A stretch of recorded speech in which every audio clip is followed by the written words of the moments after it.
The Angel Down the Dark Alley, Stories from My Life. Hello, y'all. I'm Diana Brianne. Don't get this story confused with Angel in the Black Mercedes. I just told that one as well. I've been sharing with y'all stories from my life. I did this once before, so these are sort of a repeat for those new people that have, come to my channel since I did that about 2 years ago. And since my channels have grown significantly, a lot of people have not heard my stories. And so I thought I'd just share bits and pieces from my life, as we all have stories from our life. And so I like to do that. I like to share different stories that have taken a place throughout my life. And, we all get stories. We all, some may be serious and some may not be so serious. And, but this one takes place when I was a young nurse. I was around 20 years old and I was coming home. I worked the 3 to 11 shift in a beach community near LA. I'd come from a small southern town. So, LA was very new to me. It was a beach town.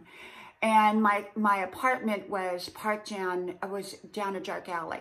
And not my apartment, my garage. And back then we pulled our garages down with a string, the garage door. And so I came home. I think we'd gone to the disco after work for, a little bit with my friends. And then I came home about 1 o'clock in the morning. Well, little beknownst to me, there were 3 young men that were waiting out there in the alley. And when I pulled down the garage door, they jumped me and stuck a knife to my throat. And I was screaming, and they were hitting my head or grinding my head on the pavement. It was a gravel pavement, and I was just so terrified, and I knew no one would hear me down that dark alley because it was a dead-end alley and no one would hear me at that time. So I just started praying. And when I started praying, and I just said, Lord Jesus, please help me. All of a sudden, this car comes down, this old, I call it the old smoking car with the angel in it, came down. It was an old man. He jumps out of there. He shakes what I remember as like a stick. And these guys looked up and they ran so fast. So I kind of pulled myself together, got up, and at that point, the old man was gone. And the car was gone. And the guys were gone. And I was a mess. My uniform was torn and everything like that. I ran up, and so we made a report. I had a roommate at that time. She said, "You've got to report this," and we did. And it turned out to be the guys were staying in that apartment building, and they were looking for more victims. I wasn't the only one. But I didn't know that at the time.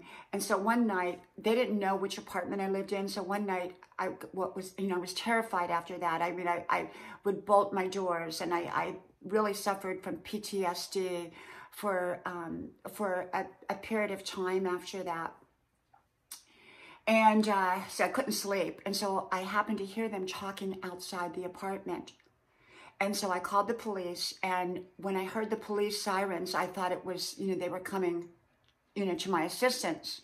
So the guys heard it too, so they ran around the front, and I was on the 2nd floor, and there was an extended balcony. It went from one end of the apartment complex to the other.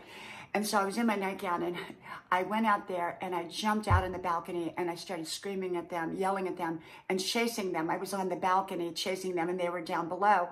And they thought I was some kind of crazy woman. I don't even know if they recognized who I was from, probably from about 2 or 3 weeks prior.